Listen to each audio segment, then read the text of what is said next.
Iya, untuk saat ini memang asing masih lebih optimis ya, seiring dengan tadi ada S&P menyatakan bahwa Indonesia masih dalam kondisi yang stable, maka ini juga jadi sentimen positif untuk pergerakan IHSG. Harapannya akan terus getting better ya, karena memang untuk saat ini Indonesia atau IHSG masih bergerak bearish, namun hari ini itu dalam fase penentuan Mbak, karena memang lagi uji resisten, upper parallel channel, dan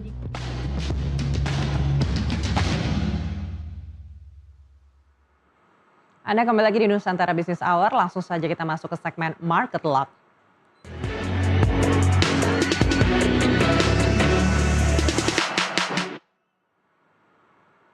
Pemirsa, langsung saja kita update seperti apa pergerakan IHSG. Sebelumnya kita lihat dulu seperti apa penutupan di sesi pertama tadi.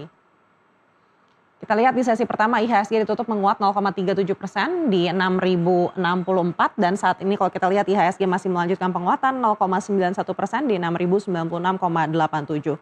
Mayoritas sektor berada di zona hijau, hanya sektor utilitas dan teknologi yang terkoreksi masing-masing sebesar 0,42 dan 1,61%. Penopang utama indeks datang dari PT Aman Mineral Internasional Tbk dengan sumbangan 8,01 poin disusul PT Bank Mandiri Persero Tbk sebesar 5,72 poin. Di sisi lain PT DCI Indonesia Tbk atau DCI menjadi pemberat terbesar dengan koreksi 7,44% ke level 183.900 dan membebani IHSG hingga 15,03 poin.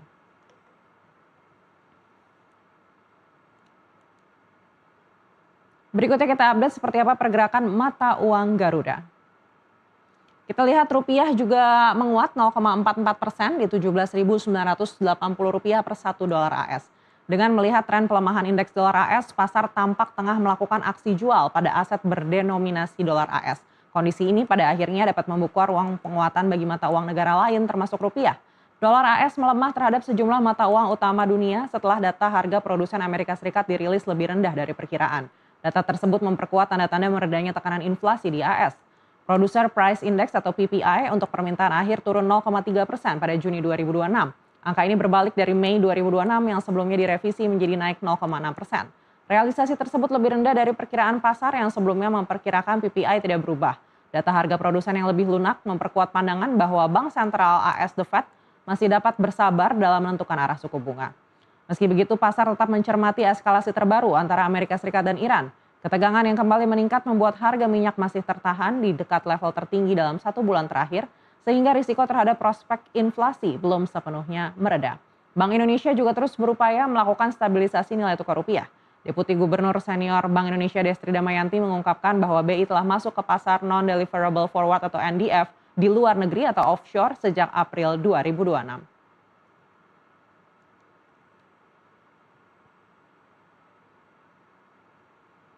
Dan untuk membahas pergerakan pasar hari ini, kami sudah tersambung dengan Mayang Anggita, Senior Technical Analyst Panin Sekuritas.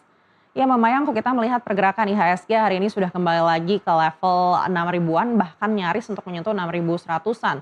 Anda lihat apakah penguatan ini masih akan berlangsung hingga akhir pekan?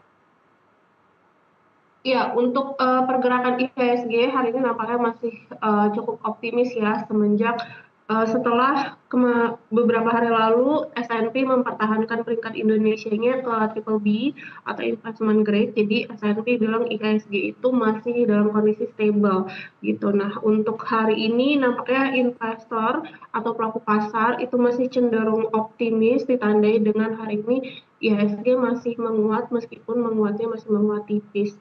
Hal ini terjadi seiring dengan kondisi saat ini IHSG itu masih uji resisten, jadi resisten itu ada di upper parallel channel di sekitaran level 6.100, maka selanjutnya untuk mematahkan tren turun kemudian lanjut untuk bullish.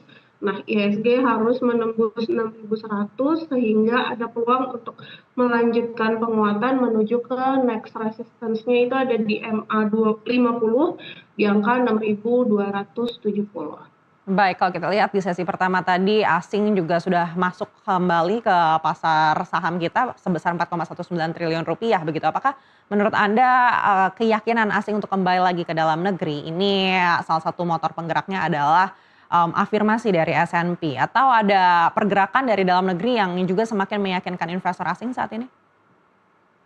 Iya, untuk saat ini memang asing masih lebih optimis ya, seiring dengan tadi ada S&P menyatakan bahwa Indonesia masih dalam kondisi yang stable, maka ini juga jadi sentimen positif untuk pergerakan IHSG.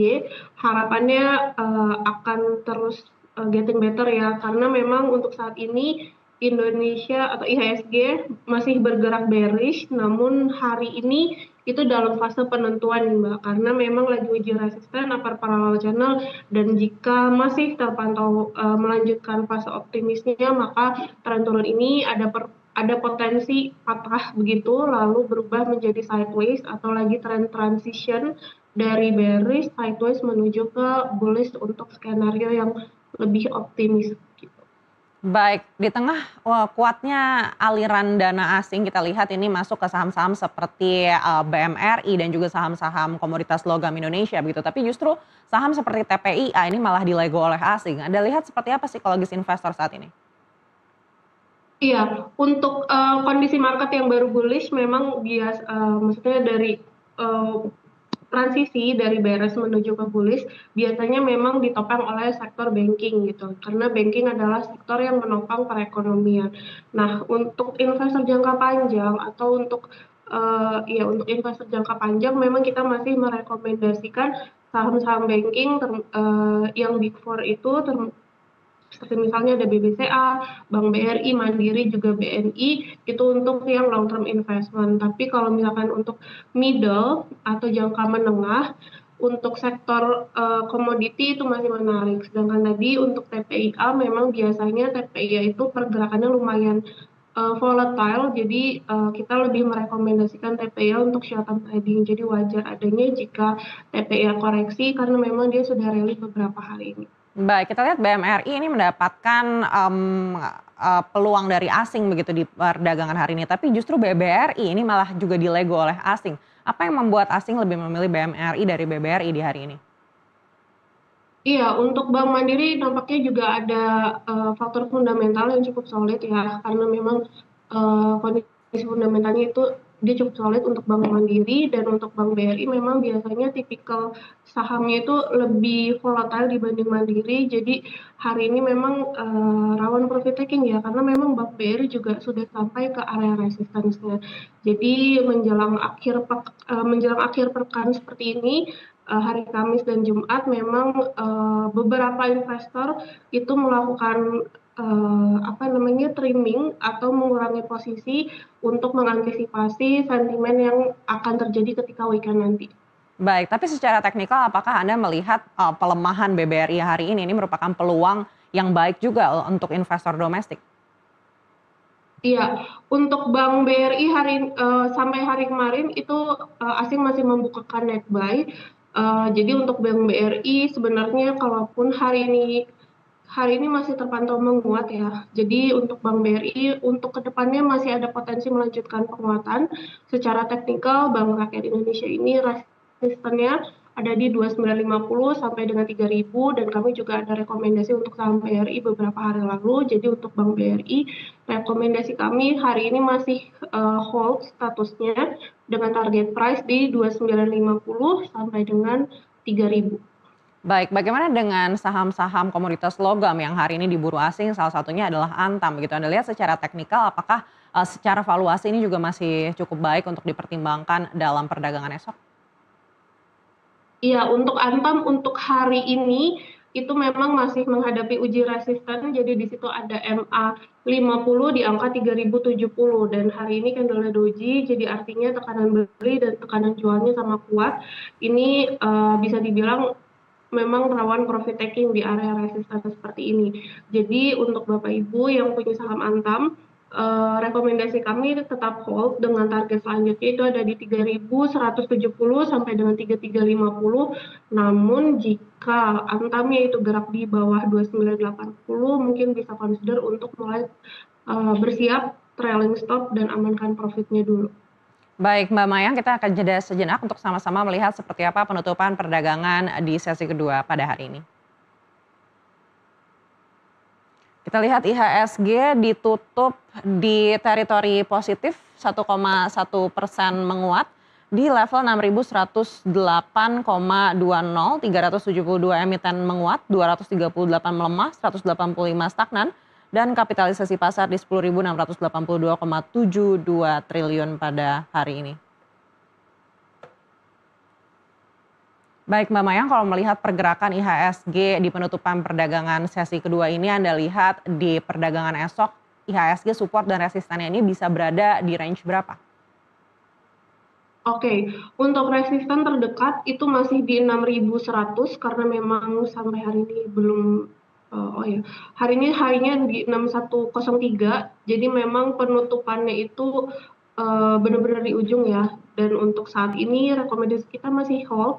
Resisten selanjutnya itu ada di MA 50 di 6258 sampai dengan horizontal resistance di 6377. Itu resisten untuk IHSG, sedangkan untuk area supportnya ada di MA 5 dan MA 20-nya di angka 5983 sampai dengan 6032 itu untuk support IHSG. Adakah agenda dari dalam negeri yang menurut Anda harus diperhatikan dan berpotensi untuk membawa IHSG menuju ke pembalikan arah di perdagangan esok? Oke, untuk agenda mungkin bisa ditunggu untuk daily report kita ke berikutnya gitu. Jadi untuk saat ini memang pergerakan IHSG masih ada berpotensi volatile seiring dengan mix ya antara sentimen luar negeri dan sentimen domestik, dan ini juga terlihat dari pergerakan rupiah kita yang arahnya cenderung ke atas tapi masih pergerakannya cukup stabil at least di area 18 ribuan. Jadi untuk sekarang kita masih merekomendasikan untuk short term trading dulu seiring marketnya masih berpotensi volatile. Baik, sekali lagi terima kasih Mbak Mayang Anggita sudah bersama kami kali ini. Sampai jumpa di lain kesempatan. Pemirsa, industri properti tahun ini masih menghadapi tekanan. Lantas seperti apa kinerja sektor properti saat ini? Usai jeda kami akan mengulasnya dalam segmen Zona Cuan. Tetaplah bersama kami.